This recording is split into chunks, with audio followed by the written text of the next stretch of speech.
Praise the Lord. जय मसीह की। मेरे प्रियो, कभी आपने ये सोचा है कि वो क्या हम कर सकते हैं कि परमेश्वर को हम प्रसन्न कर सकें? वैसे तो तमाम बहुत सी ऐसी बातें हैं जिससे हम परमेश्वर को प्रसन्न कर सकते हैं,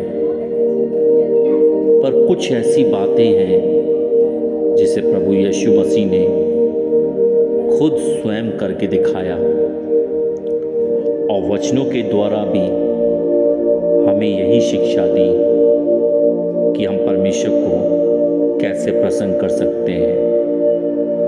उदाहरण के तौर पर हम बाइबल के इस वचन के अनुसार समझ सकते हैं, जैसे मरकुस 12 का 30 और 31 वचन में प्रभु यीशु मसीह ने कहा, और तू प्रभु अपने परमेश्वर से अपने सारे मन और अपने सारे प्राण से और अपनी सारी बुद्धि से और अपनी सारी शक्ति से प्रेम रखना।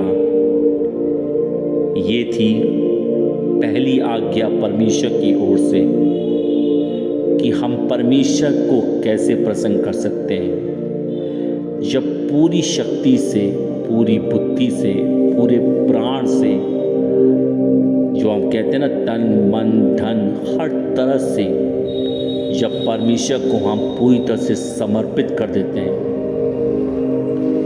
एक तरह से कहा जाए कि अपने आप को पूरी तरह से परमेश्वर के आगे सरेंडर कर देना, तब परमेश्वर हमारे करीब आता है। लेकिन करीब आता है, लेकिन प्रसन्न हमारी ऊपर तभी होता है जब हम कोई ऐसा कार्य करते हैं। हम दूसरा वचन इसी में 31 का भी जब पढ़ते हैं तो वो कहता है, और दूसरी यह है कि तू अपने पड़ोसी से आप समान प्रेम रखना, इससे बड़ी और कोई आज्ञा नहीं है। एक बार मैं फिर से पढ़ देता हूं, और दूसरी यह है कि तू अपने पड़ोसी से आप समान, यानी अपने समान प्रेम रखना, इससे बड़ी और कोई आज्ञा नहीं है। मेरे प्रियो, आप लोग सोचते होंगे कि हम प्रेम खाली हर किसी से रखें और इसी से प्रसन्न हो जाए परमेश्वर। प्रेम ऐसा ही नहीं भी होता है। सिर्फ परमेश्वर ने जो प्रेम की वाक्या में समझाई है, उसके बहुत से उदाहरण हैं। प्रेम से तो हम सभी के सामने मुस्कुराते हैं, सभी के सामने पेश भी आते हैं, लेकिन दिखावे का प्रेम, इन बातों से परमेश्वर प्रसन्न नहीं होता है। परमेश्वर प्रसन्न होता है आपके अंदरूनी प्रेम से, जब आप दिल से और पूरी आत्मा से किसी के प्रति भी अपने मन में जब बैर भाव नहीं रखते हैं, और जो हम सबसे बड़ा काम जब करते हैं वह यह कि हम जब किसी की मदद करते हैं तो परमेश्वर हमसे जल्दी प्रसन्न होता है। मिसाल के तौर पर हम बाइबल में एक जगह और भी हम देखते हैं, यीशु मसीह एक जगह अपने चेलों को कहते हैं कि मैं भूखा था, मैं प्यासा था, मैं बेघर था, मैं नंगा था,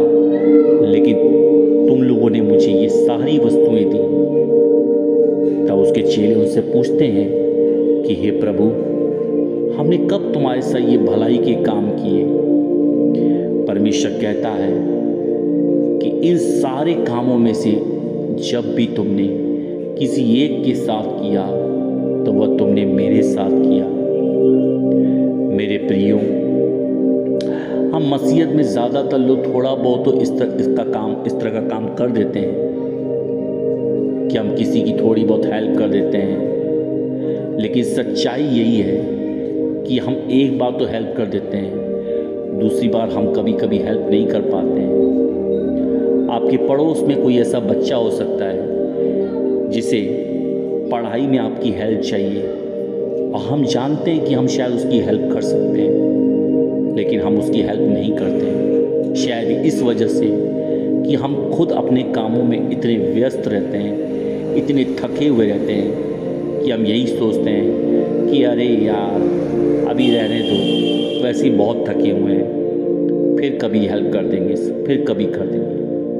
पर आपने कभी सोचा है कि वो व्यक्ति जो इस समय नहीं पढ़ पा रहा है, यानी कि जो बच्चा इस समय नहीं पढ़ पा रहा है, उसके पास इतने पैसे नहीं हैं कि वो टीचर अफोर्ड कर सके, और वो चाहता है क्योंकि आप उसकी हेल्प करें, क्योंकि आपका व्यवहार जो मसीहत व्यवहार होता है, प्रेम से भरा होता है। इसीलिए कभी कभी हमारे पड़ोसी हमारे पास आते हैं मदद मांगने, हमारा व्यवहार देखकर, क्योंकि मसीहत का दूसरा जो रूप है वो प्रेमी तो है।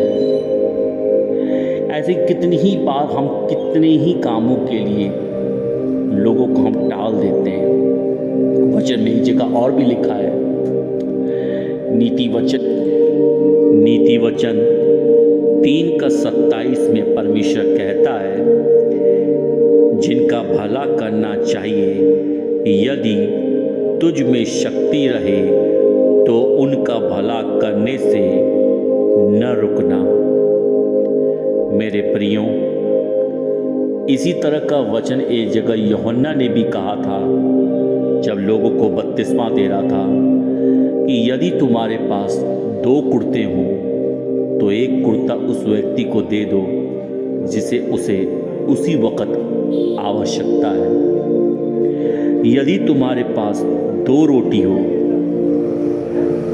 तो एक रोटी उस व्यक्ति को दे दो जिसे उस समय उसको सख्त आवश्यकता है। लेकिन आज के टाइम पे हम ज़्यादातर लोग कहने की मसीहत में हैं, पर सच्चाई से अपने अंदर झांक के देखिए, क्या हम ऐसा कर रहे हैं? एक किस्सा मैं आपको बताना चाहूँगा, ये एक सच्ची बात है। जिस तरह से मैंने अपना ये YouTube चैनल बनाया है, ठीक इसी तरह से किसी मसीह भाई ने YouTube चैनल बनाया था और वो चल नहीं सकता था, वो कहीं जा नहीं सकता था कि आप इसकी YouTube की ट्रेनिंग ले सके कि इसकी क्या क्या सेटिंग करनी पड़ती है। उसने YouTube में बहुत से लोगों से संपर्क करने की कोशिश की, किसी ने उसकी मदद नहीं की। फिर वो किसी चर्च जाया करता था, उस चर्च में भी कुछ लोगों से बातचीत की जो सही मसीहती थे, अच्छे लोग हैं, बहुत अच्छे लोग हैं, लेकिन उसमें से भी किसी ने उसकी मदद नहीं की। मैं ये नहीं कहता हूँ कि जिस किसी ने भी उसकी मदद नहीं की, जानबूझ के नहीं की, हो सकता है उसका कोई भी कारण हो सकता है, लेकिन मेरे प्रियो, कितना ही बड़ा कारण क्यों न हो, अगर हमारी माँ, हमारा भाई, हमारी पत्नी, हमारे बच्चे यदि हमसे कोई काम कहे तो क्या हम उसे टालेंगे? या अगर नहीं भी करेंगे तो कम से कम उसकी वजह तो जरूर बताएंगे। इसीलिए यदि आप में कोई ऐसा गुण है कि आप किसी की सहायता कर सकते हैं, तो कभी किसी की मदद करने से कभी पीछे मत हटिए। कोई बीमार हो, कोई लाचार हो, कोई भूखा हो, कोई प्यासा हो, आप फाइनेंशियल रूप में भी अगर उसकी मदद करने में सक्षम है, 10 रुपए की भी मदद अगर करने में सक्षम है, तो कभी पीछे मत हटिए, क्योंकि परमेश्वर ऐसों से ही बातों से प्रसन्न होता है, दिखावों से नहीं। और वो जो भी मदद करें वो दिल से करें, जिस दिन भी आप दिल से करेंगे, अंदर से आवाज़ आएगी कि वाह मेरा बेटा, वाह मेरी बेटी, आज तूने वो काम किया है जिससे मैं बहुत प्रसन्न हूँ।